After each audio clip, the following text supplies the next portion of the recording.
দর্শক সবাইকে আমন্ত্রণ জানাচ্ছি বাংলা ভিউ লাইভে। আপনাদের সাথে এই মুহূর্তে আমি যুক্ত আছি নাজাত আহমদ প্রকাশ, ক্যামেরায় আছেন আহমেদ রুবেল।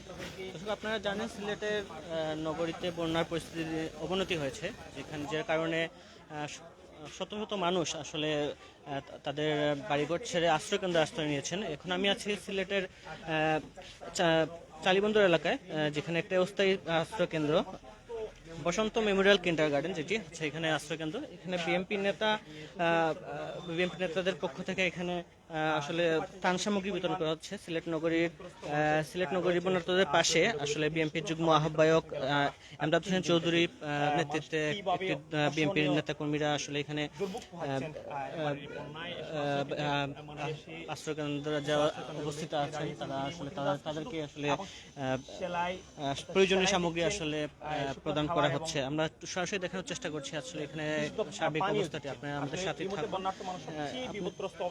আপনারা যেটি জানেন, সিলেটের বিভিন্ন এলাকায় ইতিমধ্যেই বন্যার কবলিত এলাকার মানুষ আসলে এখানে সিলেটের বিভিন্ন আশ্রয়কেন্দ্রে আশ্রয় নিচ্ছে। আমরা আছি এখন সিলেট চালিবন্দর এলাকায় বসন্ত মেমোরিয়াল কিন্ডারগার্টেনে, যেখানে আশ্রয়কেন্দ্রে যারা উপস্থিত আছেন, যারা এখানে উপস্থিত তাদেরকে বিশুদ্ধ পানির সাথে সাথে প্রয়োজনীয় আসলে বিভিন্ন সামগ্রী বিতরণ করা হচ্ছে।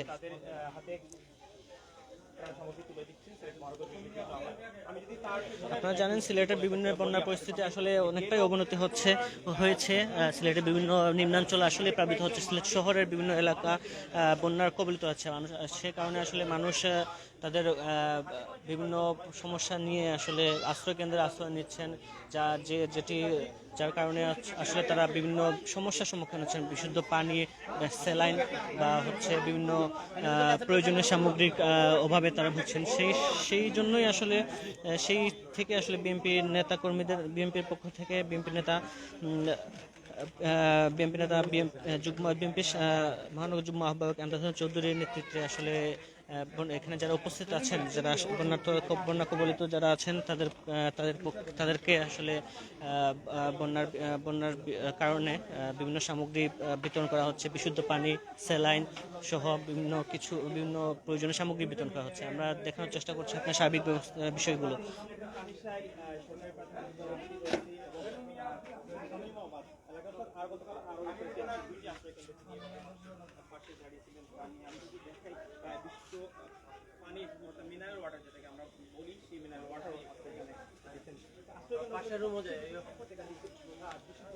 দেখানোর চেষ্টা করছি, আপনারা আপনার সাথে থাকুন। সার্বিক বিষয়গুলো আসলে আশ্রয়কেন্দ্র ঘুরে ঘুরে দেখানোর চেষ্টা করছি। সেই সাথে আসলে এখানে যারা আছেন তাদের কষ্ট আমরা দেখানোর চেষ্টা করব। তারা আসলে কি ধরনের সমস্যার সম্মুখীন হচ্ছেন সেই বিষয়গুলো আসলে আমরা আজকে দেখানোর চেষ্টা করব।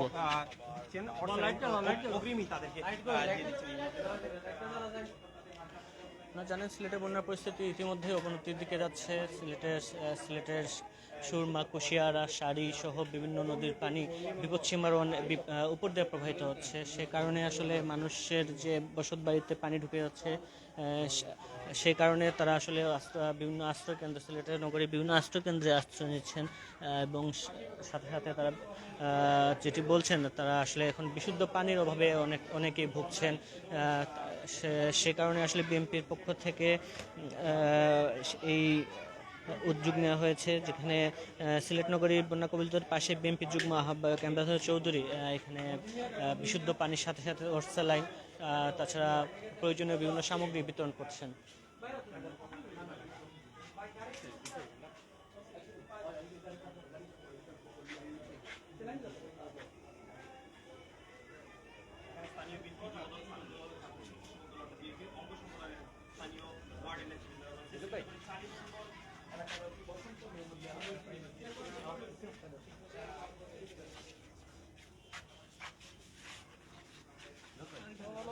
আমরা একটু কথা বলবো ওনার সাথে, আমরা জানার চেষ্টা করব আসলে বন্যার পরিস্থিতি সম্পর্কে, আর এই যে সার্বিক বিষয় সম্পর্কে ওনার মতামত নেওয়ার চেষ্টা করব। আসলে সিলেটের বন্যার পরিস্থিতি অনেকটাই অবনতির দিকে যাচ্ছে। সেই বিষয়ে আসলে আমাদের করণীয় কি, এখন আমরা আসলে কি ধরনের সহযোগিতা করতে পারি ওনাদের? বিসমিল্লাহির রহমানির রহিম। যারা এই মুহূর্তে এই উপস্থিত অনলাইন টেলিভিশন দেখছেন এবং যারা পরবর্তীতে দেখবেন, তাদের সকলকে মহানগর বিএনপির পক্ষ থেকে এবং বাংলাদেশ জাতীয়তাবাদী দলের পক্ষ থেকে এবং আমাদের পার্টির ভারপ্রাপ্ত চেয়ারম্যান জনাব তারেক রহমানের পক্ষ থেকে আসসালামু আলাইকুম, আদাব। আসলে আমরা যে কাজটি করছি, আমাদের পার্টির ভারপ্রাপ্ত চেয়ারম্যান মহোদয় জনাব তারেক রহমান সাহেব ইতিমধ্যে নির্দেশনা দিয়েছেন বন্যা কবলিত এলাকায় বাংলাদেশ জাতীয়তাবাদী দলের সকল পর্যায়ের নেতৃবৃন্দকে মানুষের পাশে দাঁড়ানোর জন্য। আমি ঠিক এই কাজটি করছি। আমি মহানগর বিএনপির যুগ্ম আহ্বায়ক হিসাবে এবং আমার নৈতিক দায়িত্ব মনে করে, রাজনীতি জনসেবা হিসাবে মনে করে এই কাজটা করে যাচ্ছি। যে কোনো বন্যা মোকাবেলা করা, যে কোনো দুর্যোগ মোকাবেলা করা তাৎক্ষণিকভাবে খুবই কঠিন হয়ে দাঁড়ায়। আমরা জাতীয়তাবাদী দল, আমাদের সিলেট জেলা শাখা এবং মহানগর শাখা ইতিমধ্যে আমরা দুর্গত যেখানে বিশেষ করে সিলেট মহানগর বিএনপি যেখানেই বন্যা কবলিত এলাকা আশ্রয়কেন্দ্র আছে, সেই আশ্রয়কেন্দ্রগুলোতে আমরা যাচ্ছি। আমরা আমাদের সাধ্যমতো আমরা যতদিন পর্যন্ত এই আশ্রয়কেন্দ্র খোলা থাকবে এবং মানুষ যতক্ষণ পর্যন্ত তাদের বাসস্থানে ফিরে না যাবে, ততক্ষণ পর্যন্ত অন্ততপক্ষে আমরা তাদেরকে খাবার এবং ঔষধপত্র দেওয়ার চেষ্টা করব এবং সেই চেষ্টা আমরা অব্যাহত রাখছি। বিশেষ করে আমি আমার কথা বলবো, আমি ব্যক্তিগতভাবে আমি চেষ্টা করছি মানুষের পাশে দাঁড়ানোর জন্য। কারণ যেহেতু আমাদের দলের ভারপ্রাপ্ত চেয়ারম্যান মহোদয় নির্দেশ দিয়েছেন এবং এই দলের আদর্শ লালন এবং পালন করি, সেই হেতু আমরা কাজ করে যাচ্ছি। ঠিক তেমনিভাবে জেলা বিএনপিও কাজ করে যাচ্ছে। সরকার তার সরকারের অবস্থান থেকে কাজ করছে। ইতিমধ্যে আমরা দেখেছি গতকালকে সরকারের উচ্চ মহল এসে বিভিন্নভাবে মানুষের পাশে দাঁড়াচ্ছেন, কিন্তু সরকারের উচিত ছিল যে বৃষ্টির এবং আসলে গত 3 দিন পূর্বে কিন্তু শুরু হয়েছে বন্যা এবং সিলেটের বিভিন্ন অঞ্চল, বিশেষ করে সুরমা নদীর পার্শ্ববর্তী এলাকা প্লাবিত হয়েছে। তাৎক্ষণিকভাবে সরকার সেখানে কোনো সহযোগিতা মানুষের করতে পারেনি। আমরা তাৎক্ষণিকই ওই দিনই রাত্রে মানুষের পাশে গিয়েছি। কারণ বেগম খালেদা জিয়া 3 বারের সাবেক প্রধানমন্ত্রী যে কোনো দুর্যোগপূর্ণ অবস্থায় প্রথমেই মানুষের পাশে দাঁড়াচ্ছেন। ঠিক তেমনিভাবে বহুদলীয় গণতন্ত্রের প্রবক্তা, মহান স্বাধীনতার ঘোষক শহীদ জিয়াউর রহমান তার মৃত্যুর পূর্বক্ষণ পর্যন্ত গ্রাম থেকে গ্রামান্তর পর্যন্ত ছুটে বেরিয়েছিলেন, এটা আপনারা দেখেছেন।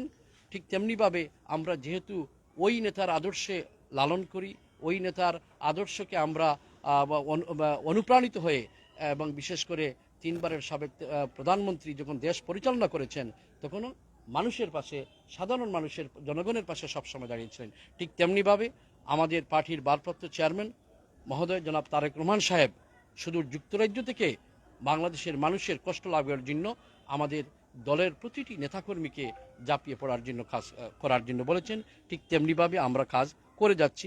আপনারা দোয়া করবেন। আমরা যতক্ষণ পর্যন্ত বন্যা আছে এবং আশ্রয়কেন্দ্রে জনগণ আছে, আমরা চেষ্টা করব প্রতিটি আশ্রয়কেন্দ্রে মানুষের পাশে দাঁড়ানো। আমরা রাজনীতি করি মানুষের জন্য এবং এই সমস্ত দুর্যোগপূর্ণ সময়ে রাজনীতির পাশাপাশি সকল মহলের এগিয়ে আসা প্রয়োজন এবং আশা রাখি সিলেটের বিভিন্ন সামাজিক সংগঠন আছে, বিভিন্ন পেশাজীবী সংগঠন আছে, তারাও যেন এগিয়ে আসে মানুষের পাশে দাঁড়ানো। আশ্রয়কেন্দ্র ছাড়া আরো অনেক পানিবন্দী রয়েছে সিলেট নগরীতে, তাদের পাশে কি আপনারা দাঁড়াবেন বা দাঁড়িয়েছেন? ইনশাল্লাহ আপনি দেখবেন, প্রথমে আশ্রয়কেন্দ্র যেহেতু বিভিন্ন এলাকার মানুষ একই জায়গায় পাওয়া যাচ্ছে, সেই হিসাবে প্রথমে আশ্রয়কেন্দ্রতে কাজ করছি। আপনারা দেখবেন ইনশাল্লাহ, যদি আল্লাহ তৌফিক দান করে।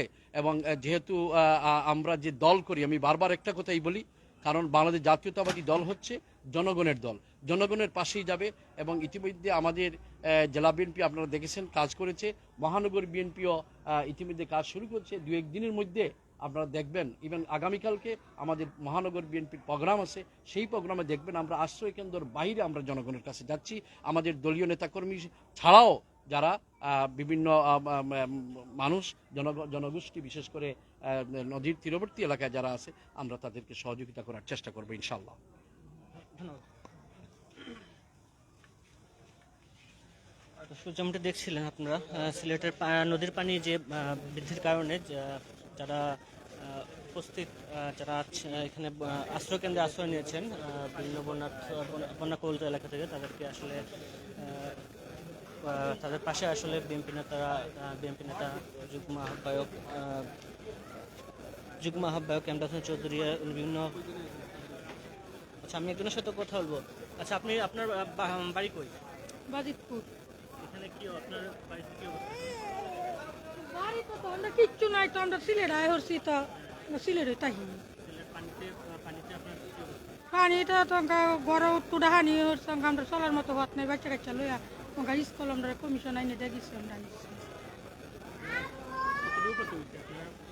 ক্ষতির বাবা শেষ নাই, ক্ষতি কত কিছু হয়েছে বহুত জিনিস। আচ্ছা, আপনাদের কি কি ক্ষতি হয়েছে বাড়িতে?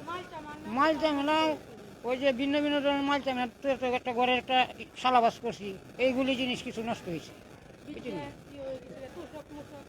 ধন্যবাদ। যেমনটা দেখছিলেন আপনারা এখানে যারা উপস্থিত আছেন তারা যেটি বলছিলেন, আমরা বাংলা ভিউ লাইভ আজকে এখানে শেষ করতে যাচ্ছি।